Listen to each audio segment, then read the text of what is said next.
Hello, everyone. Welcome back to the fourth episode of Locqube Chats, where we will break down smart and stress-free ways to sell your home. In today's episode, we will talk about how to buy your next house while you're still living on that one, and do you need to still sell while you are still in the process of the buying aspect. So today, Manny Pantiga will help us navigate this double move. He is the CEO of Locqube and an expert in real estate. So since this is a complex transition, we would like your guidance on this, Manny. So we'd like to start with the first question, Manny. How common is it for sellers to also be buyers, and why is it such a stressful process? Coordinating in terms of the selling timeline, the buyer offer. Also, they might need to be upgrading or relocating at the same time. It looks like many things are happening in their life, and like many real estate agents say that you need to stage your home. It needs to be open for buyers to visit it, but for someone, it would be like to say to them that you should be homeless during this period of time. What do you think about this? Yeah, so Lisian, hello again, and thank you always for making the time and the space for you and I to have these conversations and kind of think through these situations together. I hate let me explain by saying I hate looking for my symptoms online, because whenever I look for, hey, I have a pain here, the internet always goes to the worst possible place. And the same thing with buying and selling. It is complex, like you said. There are a lot of things happening at once. There's also a lot of advice out there that is just bad. There are some agents that, although well-meaning, they don't know how to properly structure these transactions and knit the whole process together in a way that is going to get the outcome defined. So the first thing that I want to put out there is that according to the National Association of Realtors, back in 2023, over 70, that's a 7 and a 0, that's over 2/3 of sellers end up buying another home after selling. So it is quite common. And I think some of the common mistakes is not having a plan B. When you have a plan B and C, when you're setting up this type of, and we've discussed this before, it's not just the transaction of selling a home, but there is the moving and changing schools or changing jobs. So having a plan B or having contingency plans is essential, and we're going to discuss more in detail, through the rest of the chat. Also, people underestimate how stressful it can be. We have a great blog in our website about the emotional toll that selling could take on homeowners and preparing for that, and also mistiming double mortgage risk or temporary homelessness, which is something that we always aim to avoid. So those are some of the reasons as to why it is common, but it can be very, very stressful. But we're going to help you prepare today. As you perfectly explained it, many assume that this will need to happen both at the same time, like selling and buying a new house. But it can be in a perfect sync because real estate is unpredictable. So your home might be sold out in 2 weeks or 3, but you need to find the specific home or the dream home that you have, and you might need months to do that. So what are the biggest timing mistakes people make when trying to sell and buy at the same time? How they can navigate with the timing element? Well, number one, and I see this to be the biggest mistake, is to not have the right agent by your side in helping you organize all of this. Okay.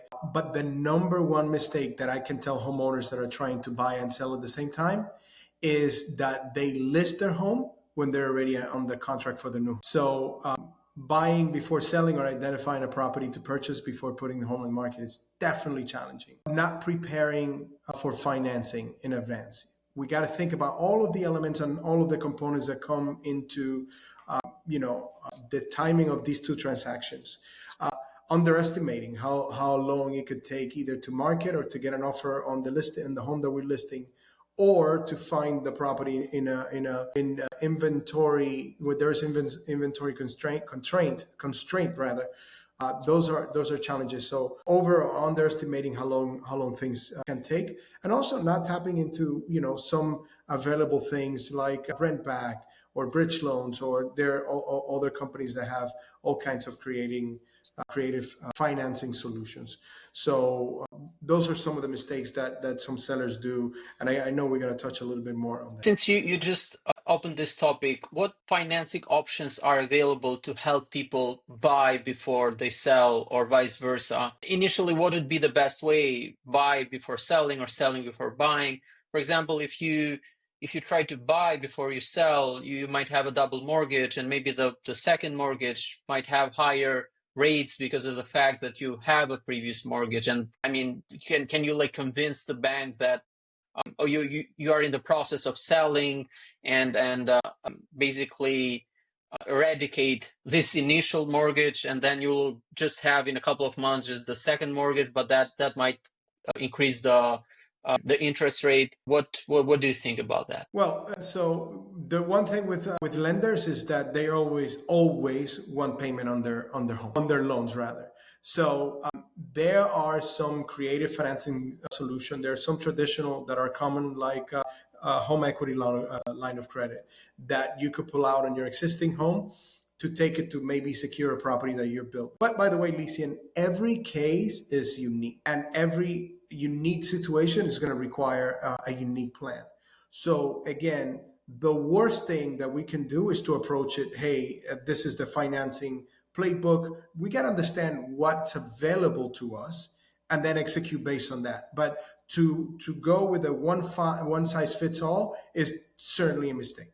I'm going to mention some financing solutions available, but this is not comprehensive, and there are other options that could be explored depending on the homeowner situation. But home equity line of credit, if you can carry two mortgages, for example, is common. Bridge loans are also a little bit more complex, not as common these days. But there are some new companies that are allowing sellers to buy cash and once they close there, they could then put the home on the market. So this comes with fees. Again, understanding what would that cost, and having a detailed fee schedule is always very, very important. At Locqube, we're all about transparency. A very common one is making offers that are contingent on selling and buying. And we do this in a way that the worst thing that happens to our clients is that they stay with it. I cannot tell you if you can time it. A negotiation comes into play here just wonderfully, because I cannot tell you how many times we have had the seller park the truck with the move and do the listing, the selling closing in the morning, and then the buying closing in the afternoon, and then move to the home. We've been able to time that wonderfully, but it takes tremendous level of communication and the right team. And there's also the possibility of transitional financing. But again, to say one size fits all, it would be irresponsible of us today. When you laid out that way, it looks like a simple playbook that people can follow, like an order of operations that the seller can follow. So how should the seller structure their timeline and expectations to reduce the chaos? That's a great question. So number one, and step one, we got to know what do we have and how does our home play in the current market. So if I were to list it today, what does it look like? When can I expect to sell it? And also understand, what is my buying power? When I sell this and I have X number of dollars from the outcome, what is my buying power going to be? Once I understand that, and I understand the constraints within which I navigate, then I have to create the desired outcome. Where am I buying? Do I need to sell first? Right? So once we understand what we have, then we can start defining what do we want and where are we going. Number three, and this is important, you don't want to miss this one. If you have the wrong step here, you could mess up the whole transaction is get the right team. What do I mean by team? Number one, the right listing agent, okay? And if you're moving in the same vicinity, to help you, someone that has either that agent or somebody in that agent's team who's going to help you transition and time the purchase, okay? Get the right lender, someone that can communicate well with your real estate team.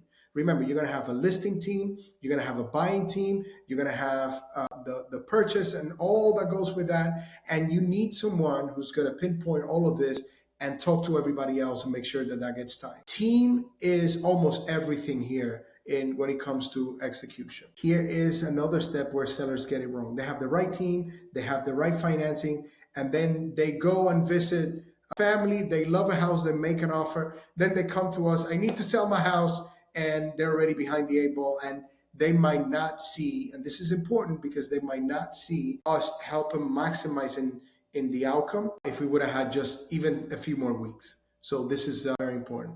List your home before you sign a contract on your next house. And many homeowners say, no, my house is going to sell right away. But even if it does, we don't control the buyers.